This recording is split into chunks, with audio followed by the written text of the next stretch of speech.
आपको बता दें कि दौसा जिले के उपखंड लालसोट के गांव नगरियावास में विवाहिता ने फंदे से झूलकर अपनी जीवन लीला को समाप्त कर दिया। साथ ही आपको बता दें कि पति और जेठ सहित परिवारजनों पर मामला भी दर्ज करवा दिया गया। वहीं आपको बता दें कि दौसा जिले के उपखंड मुख्यालय लालसोट के गांव नगरियावास में विवाहिता की मौत का मामला सामने आया है। थाना लालसोट के गांव नगरियावास में बुधवार सुबह एक विवाहिता की संदिग्ध परिस्थितियों में मौत हो जाने से मृतका के पीहर पक्ष ने लालसोट थाने में हत्या का मामला दर्ज करवाया है। ग्राम नगरियावास में 27 वर्षीय विवाहिता ने फांसी के फंदे पर लटक कर अपनी जीवन लीला समाप्त कर ली है। मामले की जानकारी मिलते ही थाना लालसोट पुलिस मौके पर पहुंची और कानूनी कार्रवाई भी शुरू कर दी गई। वहीं दूसरी तरफ मामले की जानकारी मिलते ही पीहर पक्ष के लोग घटनास्थल पर पहुंचे और मृतका के पति बाबूलाल और जेठ सहित ससुराल पक्ष के लोगों पर दहेज के लिए विवाहिता पूना मीना को प्रताड़ित कर आत्महत्या के लिए मजबूर करने का आरोप लगाते हुए पुलिस में दहेज अथवा हत्या अधिनियम के तहत मामला दर्ज करवाया है। थानाधिकारी महावीर प्रसाद ने जानकारी देते हुए बताया कि सुबह पुलिस को सूचना मिली कि नगरियावास ग्राम की पूना मीना ने फांसी के फंदे पर लटककर अपनी जीवन लीला को समाप्त कर दिया है। पीहर पक्ष के लोगों ने पूना मीना के पति बाबूलाल तथा जेठ चेतराम सहित अन्य लोगों पर पूना को दहेज के लिए प्रताड़ित करने का आरोप लगाते हुए उन्होंने आत्महत्या करने का मामला दर्ज करवाया। पुलिस ने मृतका के शव का पोस्टमार्टम करवाकर परिजनों को सुपुर्द कर दिया और मामला दर्ज कर अनुसंधान में जुट गए। दौसा जिले के सिकराय से बड़ी खबर सामने आ रही है। आपको बता दें कि सिकराय एसडीएम को ज्ञापन सौंपा गया है। जी हां, सिकराय एसडीएम को ज्ञापन सौंपा गया है। आपको बता दें कि टेंट की दुकानदारों, हलवाई, बैंड बाजे वाले और डीजे वालों ने ज्ञापन सौंपा है। जी हां, आपको बता दें कि टेंट के दुकानदारों, हलवाई और बैंड बाजे वाले साथ ही डीजे वालों ने ज्ञापन भी सौंपा है। शादी समारोह में 50 लोगों से बढ़ाकर 100 लोगों को अनुमति दी जाए, इसको लेकर के ज्ञापन दिया गया। आपको बता दें कि 50 लोगों की डिमांड अभी तक है, लेकिन 100 लोगों को बढ़ा दिया जाए जिससे शादी समारोह में 100 लोग आ सके, इसलिए ज्ञापन सौंपा गया। साथ ही आपको बता दें कि 12 मांगों को लेकर के ज्ञापन दिया गया। एसडीएम कार्यालय के बाहर बैठकर जताई है लोगों ने सहमति। आपको बता दें कि आज सुबह की रिपोर्ट के अनुसार राजस्थान के अंदर 705 केस कोरोना पॉजिटिव आ चुके हैं। जी हाँ, ये बहुत ही गंभीर विषय है कि सुबह की पहली रिपोर्ट में ही 705 कोरोना पॉजिटिव केस सामने आ गए हैं, जिनके अंदर आपको बता दें कि सबसे ज्यादा बढ़ता हुआ आंकड़ा राजधानी जयपुर के अंदर 112 देखने को मिला है। वहीं दूसरी ओर जोधपुर सेकंड नंबर पर आया। आपको बता दें कि 79 केस जोधपुर में भी सामने आते हुए नजर आए हैं। राजस्थान में गुरुवार सुबह पहली रिपोर्ट में कोरोना के 705 नए पॉजिटिव केस सामने आए हैं। इनमें जयपुर में 112, जोधपुर में 89, अलवर में 56, झालावाड़ में 44, डूंगरपुर में 40, बीकानेर में 38, अजमेर में 37, कोटा में 35, पाली और चित्तौड़गढ़ में 34, उदयपुर में 27, टोंक में 26, सीकर में 24, बूंदी और बारा में 23, बाड़मेर में 22, भीलवाड़ा में 17, चूरू में 7, गंगानगर और भरतपुर में 6, बांसवाड़ा में 4, जैसलमेर में 1 संक्रमित पाया गया, जिसके बाद कुल पॉजिटिव का आंकड़ा 85,379 पहुंच गया है। वहीं 7 लोगों की मौत भी हो गई। इनमें अजमेर, भीलवाड़ा, बीकानेर, गंगानगर, जयपुर, सवाई माधोपुर और उदयपुर में एक पॉजिटिव मिले हैं। प्रदेश में संक्रमण के सबसे ज़्यादा केस जोधपुर में हैं। यहाँ 12,575 केस संक्रमित के हैं। इसके अलावा जयपुर में 11,563, अलवर में 7,960 हैं, अजमेर में 4,328 केस, भरतपुर में 3,717 केस सामने आ चुके हैं। आप कहते हैं कि राजधानी जयपुर के अंदर आज मौसम सुबह से ही अपने रंग बदलता हुआ नजर आ रहा है। जी हाँ, मौसम आज शहरी इलाकों के साथ साथ कुछ जगह ग्रामीण इलाकों पर भी बरसता हुआ नजर आया है, जिसमें आपको बता दें कि बड़ी चौपर, घाट गेट सहित कई ऐसे इलाके हैं जहां पर आज भारी बरसात भी देखने को मिली है। मौसम विभाग ने गुरुवार को जयपुर में भारी बारिश का येलो अलर्ट जारी किया है। आपको बता दें कि पिछले 24 घंटे में जयपुर के फागी में 16 मिलीमीटर बारिश हुई है। बाहरी इलाकों में ज़्यादा नहीं बरसे बादल, लेकिन शहर के 22 गोदाम, रामबाग, सोडाला, टोंक रोड, अजमेर रोड तथा आसपास के इलाकों में अच्छी बरसात देखने को मिली है। जयपुर के बाहरी इलाकों में शाहपुरा, चोमू में बादल नहीं बरसे, लेकिन सामोद में सुबह 15 मिनट हल्की बरसात भी हुई है। हालांकि सभी जगह बादलों ने डेरा डाल रखा है। जिले भर में पिछले कई दिनों से बादल छाए हुए हैं। हालांकि धूप और बादलों में आंख मिचौली का खेल लगातार चलता रहता है। जयपुर में बादलों के छाए रहने और बरसात के कारण रात और दिन के पारे में गिरावट आई है। हालांकि बीती रात जयपुर का तापमान करीब 1 डिग्री की बढ़ोतरी के साथ 26.3 डिग्री रहा। मंगलवार रात को तापमान 25 डिग्री था। बुधवार को अधिकतम तापमान 31.6 डिग्री रहा था। आपको बता दें कि सारे अभिभावक, जी हाँ, सारे अभिभावक अपने बच्चों से परेशान भी थे, तो वहीं बच्चे दूसरी ओर खुश भी थे। जी हाँ, मैं बात कर रहा हूँ पबजी ऐप की। आपको बता दें कि ये एक चाइनीज ऐप है जिसको भारत सरकार के द्वारा बैन कर दिया गया है। साथ ही आपको बता दें कि भारत ने राष्ट्रीय सुरक्षा का हवाला देते हुए पबजी सहित 118 चाइनीज ऐप को बैन कर दिया। भारत ने राष्ट्रीय सुरक्षा का हवाला देते हुए लोकप्रिय गेमिंग ऐप पबजी समेत 118 और मोबाइल ऐप पर प्रतिबंध लगा दिया। इससे पहले जून 59 और जुलाई में 47 चीनी मोबाइल ऐप्स पर प्रतिबंध लगाया गया था। लद्दाख में भारतीय सैनिक के जोरदार एक्शन के बाद भारत के 108 और चीन के ऐप को बैन करने से चीन बुरी तरह से भड़क गया है। चीन के वाणिज्य मंत्रालय ने एक बयान जारी करके भारत के इस कदम पर गंभीर चिंतन जताया है। साथ ही चीन वाणिज्य मंत्रालय ने एक बयान जारी करके भारत के इस फैसले पर सख्त ऐतराज़ भी जताया। लद्दाख में चल रहे तनाव के बीच भारत अब तक चीन के 224 ऐप बैन कर चुका है। चीनी वाणिज्य मंत्रालय ने कहा कि भारत का ऐप पर बैन लगाना चीनी निवेशकों और सर्विस प्रोवाइडरों के कानूनी हितों का उल्लंघन करता है। चीन इसको लेकर के गंभीरतापूर्वक चिंतित है और पुरजोर विरोध भी करता है। इसके पहले पूर्वी लद्दाख में एलएसी पर चीन के साथ बढ़ते तनाव के बीच भारत ने बुधवार को मशहूर गेमिंग ऐप पबजी समेत 118 और मोबाइल ऐप पर प्रतिबंध लगा दिया। आपको बता दें कि बारां जिले के अंदर पुलिस ने ब्लाइंड मर्डर का खुलासा कर दिया है। इस ब्लाइंड मर्डर के उसमें पुलिस ने 12 के अंदर 3 आरोपियों को गिरफ्तार कर लिया। बारां जिले में पुलिस ने ब्लाइंड मर्डर का खुलासा करते हुए 12 निवासी 3 आरोपियों को गिरफ्तार किया है। तीनों आरोपी मृतक के दोस्त ही निकले हैं। आपको बता दें कि कोरोना महामारी के चलते हुए रोजगार छिन जाने से आर्थिक तंगी के चलते किसी बड़ी लूट की घटना को अंजाम देने की फिराक में थे। साथ ही बारां के कुंजविहार कॉलोनी निवासी मृतक नीरज मेहरा का शव 29 अगस्त को मध्य प्रदेश के कराहर के जंगलों में मिला था, जिसकी पहचान मृतक के बड़े भाई ने अपने भाई नीरज के रूप में की थी। जिसके बाद मृतक के भाई लोकेश मेहरा ने 30 अगस्त को कोतवाली थाने में अज्ञात लोगों के खिलाफ अपहरण व हत्या का मुकदमा दर्ज कराया था, जिस पर डीएसपी महावीर शर्मा के नेतृत्व में टीम गठित कर तकनीकी अनुसंधान कर 3 आरोपियों को गिरफ्तार किया गया। अतिरिक्त पुलिस अधीक्षक विजय स्वर्णकार ने बताया कि तीनों आरोपी व मृतक आपस में दोस्त थे। आरोपियों ने आर्थिक तंगी के चलते हुए किसी धनी व्यक्ति के अपहरण की योजना बनाई थी, जिसके लिए उन्हें गाड़ी की आवश्यकता थी, क्योंकि मृतक ड्राइवर का काम करता था, जिसके द्वारा उन्होंने किराए की गाड़ी मंगाई और गाड़ी लेने के चक्कर में उन्होंने मृतक की हत्या कर दी। आरोपियों से गहनता से पूछताछ अभी भी जारी है। अन्य पहलुओं पर भी जानकारी जुटाई जा रही है। स्पेशल टीम गठित की गई बारां पुलिस के द्वारा और इस सिलसिले में 3 आरोपियों को गिरफ्तार किया गया है।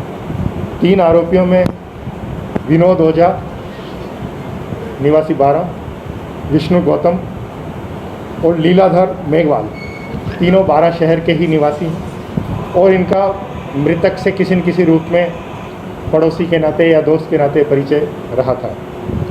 जो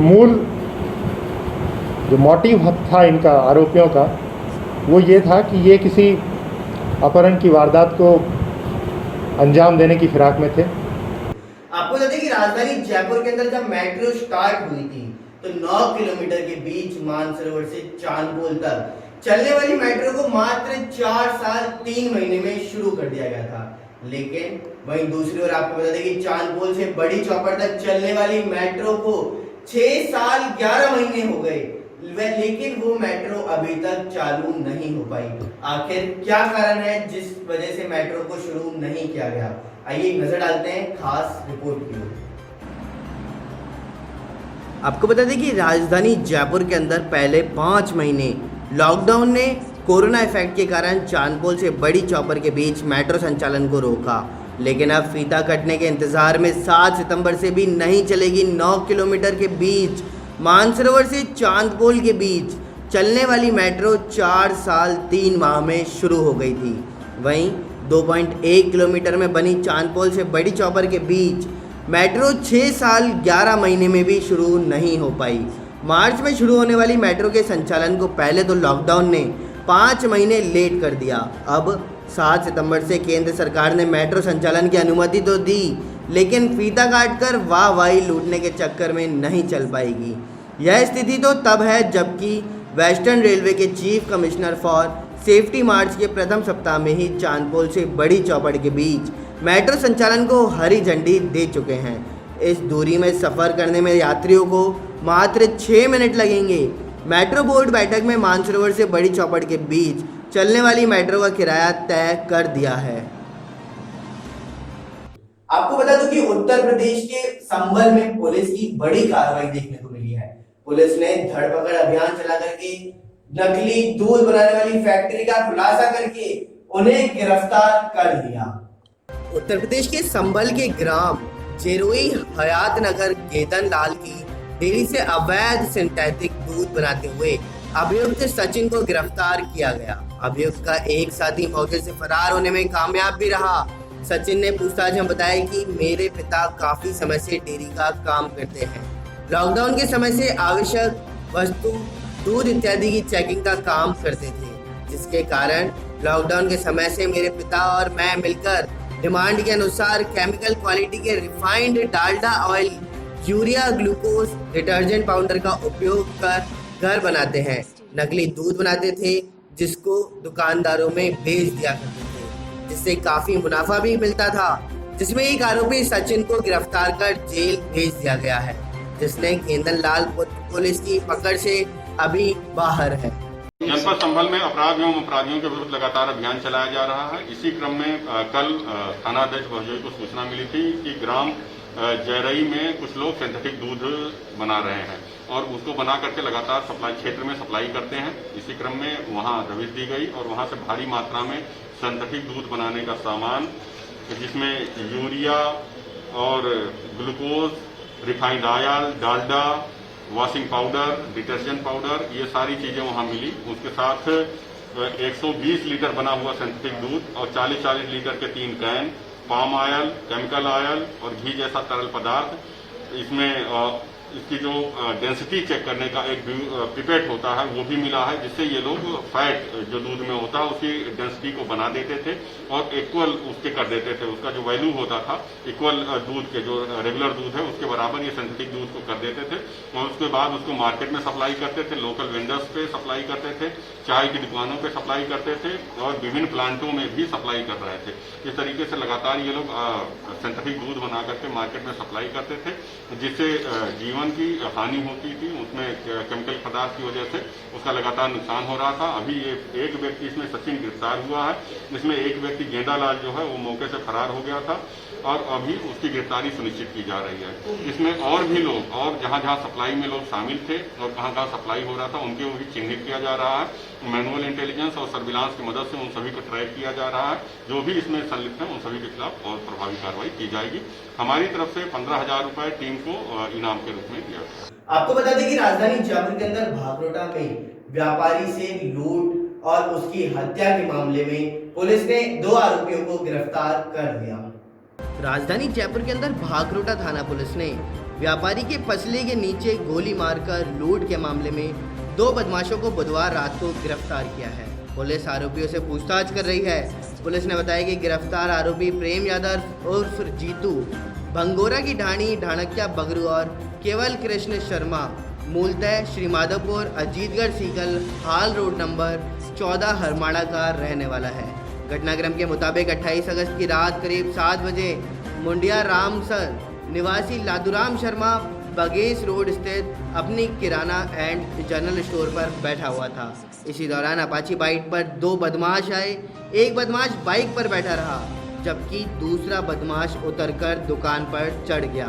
व्यापारी लादूराम पर बदमाश ने पिस्टल तान दी और गोली दाग दी। गोली पसली के नीचे लगने से लादूराम लहूलुहान होकर जमीन पर गिर गया।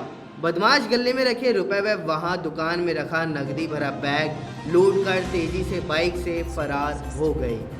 गिरफ्तारी 28 तारीख को गत महीने की लादूराम निवासी यहाँ का हमारे मुंडिया राम सर के हैं, जो इनकी परचूनी की दुकान है बेगस रोड पे। वो अपनी दुकान को शाम को मंगल करके अपने घर जा रहे की तैयारी कर रहे थे।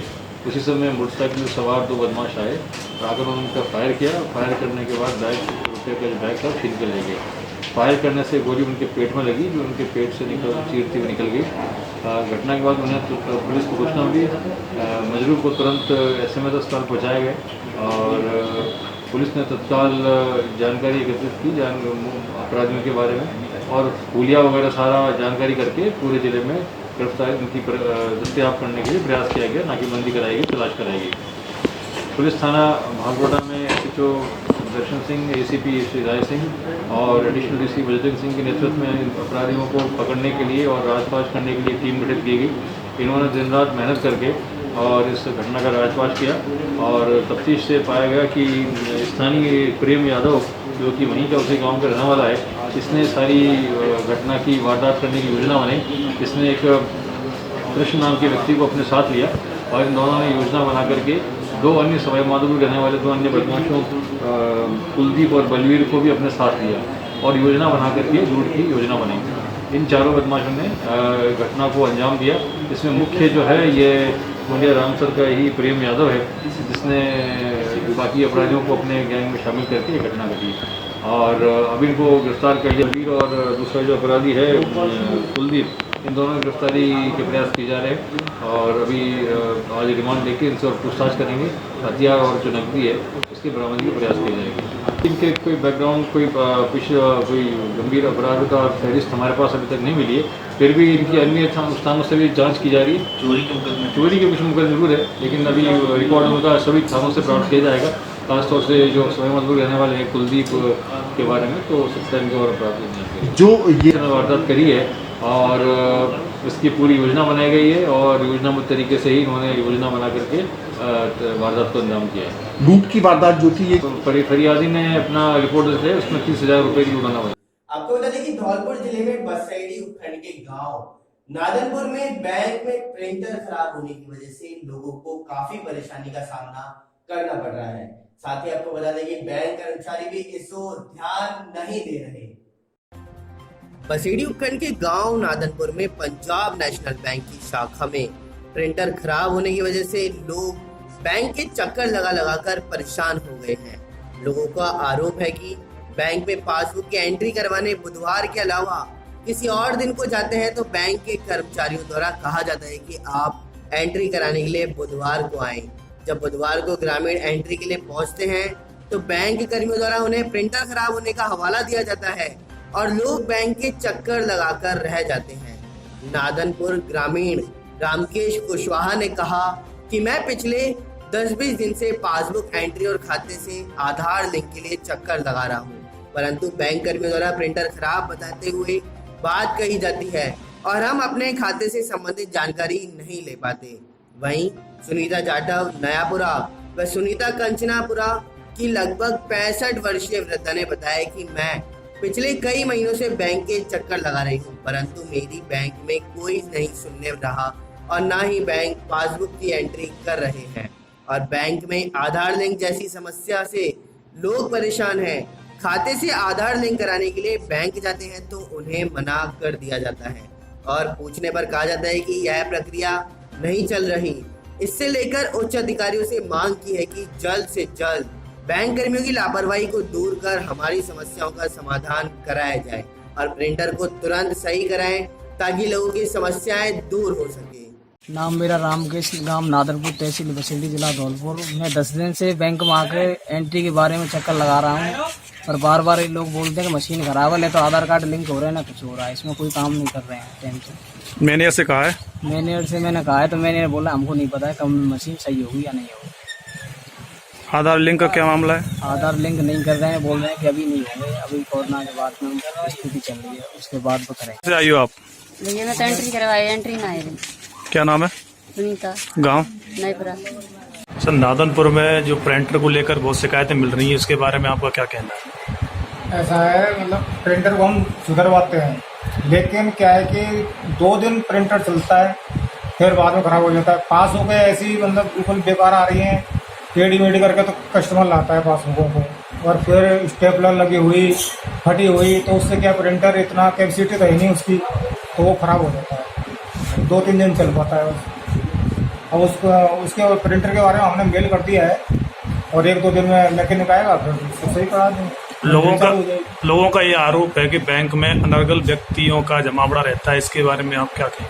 नहीं, किसी प्रकार का कोई ऐसा आदमी नहीं आता है यहाँ पे, जो मतलब अगर कोई आता है तो मतलब उसकी प्रॉब्लम है, हमारे पास तो कोई आता नहीं है ना, और उसको तो मतलब हम उसके बात ही नहीं करते उससे। नहीं, हम तो इस वजह से आपसे पूछना चाहते हैं कि कल आपके नाम पर अगर किसी प्रकार से किसी कस्टमर से अवैध वसूली करता है तो इसकी किसकी जिम्मेदारी? इसकी जिम्मेदारी हमारी नहीं है सर, और ना ही हम मतलब उससे बोलते हैं कि अवैध वसूली कर, या और अगर अवैध वसूली करता है तो बाकायदा आप शिकायत करो और उसको गिरफ्तार करो। हमारी तरफ से कोई उसका ना तो हमारा कोई रिकवरी एजेंसी वाला है, ना ही किसी प्रकार का हमारा कस्टमर है वो। नहीं, बैंक की तो जिम्मेदारी बनती है उस पर कार्रवाई करवाने की, ऐसे लोगों की अगर चुना जाता है तो। नहीं, हमारे बैंक का कस्टमर नहीं है वो, मतलब रिकवरी वाला अगर करता है किसी प्रकार का तो हम जिम्मेदार है। अगर वो बाहर से ही अगर वो ऑटोमेटिक कर रहा तो उसका हमें पता ही नहीं। Thank you. तो इसके बारे में आप खुद मतलब कार्रवाई कर सकते हैं। आपको बता दें कि बूंदी जिले के अंदर सरकारी भूमि के विवाद को लेकर के हवाई फायर देखने को मिला है। साथ ही आपको बता दें कि इस हवाई फायर के अंदर 11 लोगों को शांति भंग के आरोप में गिरफ्तार भी किया गया। बूंदी जिले में राजस्थान में अपराधियों में अब हौसले बुलंद होने लगे हैं, उनमें कानून का खौफ देखने को नहीं मिल रहा। ऐसे ही एक मामला देही थाना क्षेत्र के गुजरिया खेड़ा गांव में सरकारी भूमि के विवाद को लेकर के एक पक्ष के लोगों ने दूसरे पक्ष के लोगों पर बंदूक से हवाई फायर कर दिया, जिससे दूसरे पक्ष के लोग अपनी जान बचाकर भाग गए। मौके पर कुछ तमाशबीन लोगों में से किसी ने घटना को अपने मोबाइल से वीडियो बनाकर वायरल कर दिया। वीडियो में देखिए, यह बंदूकधारी लोग बंदूक को लेकर एक दूसरे पक्ष पर फायरिंग करने के लिए तैयार हैं तथा एक व्यक्ति गिलोल से पत्थर मार खदेड़ रहा है। जानकारी तो यह भी मिली है कि एक बंदूक से निकले छर्रे के निशान एनीकट की पाल पर मौजूद हैं। अब सवाल यह उठता है कि ग्रामीण क्षेत्रों में बंदूक का लाइसेंस अगर दिया भी जाता है तो स्वयं की रक्षा के लिए दिया जाता है या किसी दूसरे पर फायर करने के लिए। जब मामला पुलिस तक पहुंचा तो पुलिस के अधिकारी अभी मामले को दबाने में लगे हुए हैं। मामले की जानकारी देही थानाधिकारी से लेने पर बताया कि 2 पक्षों के बीच सरकारी भूमि के मामले को लेकर विवाद हुआ था। एक पक्ष द्वारा 2 व्यक्तियों द्वारा बंदूकें लहराई गई। उन दोनों बंदूकों के लाइसेंस की जांच की जाएगी। फिलहाल पुलिस कार्रवाई में जुटी हुई है। दोनों पक्षों के 11 लोगों को शांति भंग में गिरफ्तार भी किया गया। मीणा हूँ, ग्राम गुजरिया खेड़ा का रहने वाला हूँ। मैं हमारी जमीन पर बुआई करने जा रहे थे, तब कुछ हमारे गांव के विपक्ष के आदमियों ने हम पर हमला किया। उसमें 4-5 तो उनके पास बंदूकें थी और बहुत सारे लोग थे जिनके पास धारदार तलवार, गंडासी, बहुत सारे हथियार थे। और हम हमारी जमीन पर गए तो रास्ते में हमको रुकवा कर हमारे ऊपर फायर की। वहाँ ये निकट की दीवार पे थे, हम दोनों तरफ वो हमारे आगे फर गए। फिर हमने हमारे ऊपर फायर की तो हमने बोला हम वहाँ दीवार के नीचे छुपे। फिर हमने पुलिस को भी सूचना दी तो पुलिस भी बहुत देर बाद आई और अभी तक हमारी कोई कार्रवाई पुलिस नहीं सुन रही। कितने आदमी थे फायर करने वाले? 4 व्यक्ति थे और 15-20 आदमी के पास फुलवाड़ी, गंडासी, तलवार, लकड़ी। अच्छा, पुलिस ने अभी तक कोई कार्रवाई नहीं की है? कोई कार्रवाई नहीं की है पुलिस ने अभी तक। राजधानी की नर्मदा पाइपलाइन फूटने से संकट। अगर आज भी लाइन दुरुस्त नहीं हुई तो कल भोपाल की 10 लाख आबादी को पानी की परेशानी होगी। 20 घंटे बाद भी लीकेज तक पहुंच नहीं पाई नगर निगम। वहीं आपको बता दें कि सुशांत की बहन का मुंबई पुलिस को दिया गया बयान। मीतू बोली, मौत वाले दिन मैंने सुशांत को सुबह फ़ोन किया था। करियर में उतार चढ़ाव को लेकर परेशान था। जब घर पहुंची तो सिर्फ पंखे से लटका कपड़ा देखा। आपको बता दें कि बेबाक एक्ट्रेस कंगना रनौत ने रणबीर कपूर, रणवीर सिंह और विक्की कौशल से ड्रग्स टेस्ट कराने को कहा। उन्होंने कहा कि ऐसी अफवाह है कि आप कोकीन और नशा करते हैं। सुशांत की मौत पर मीडिया का ट्रायल, रिया के सपोर्ट में उतरी उनकी दोस्त शिबानी दांडेकर। उन्होंने कहा कि सुशांत के साथ रहने के लिए उसने अपनी दुनिया छोड़ दी। जब सुशांत ने अपनी जान दे दी तो हम क्या बन पाए।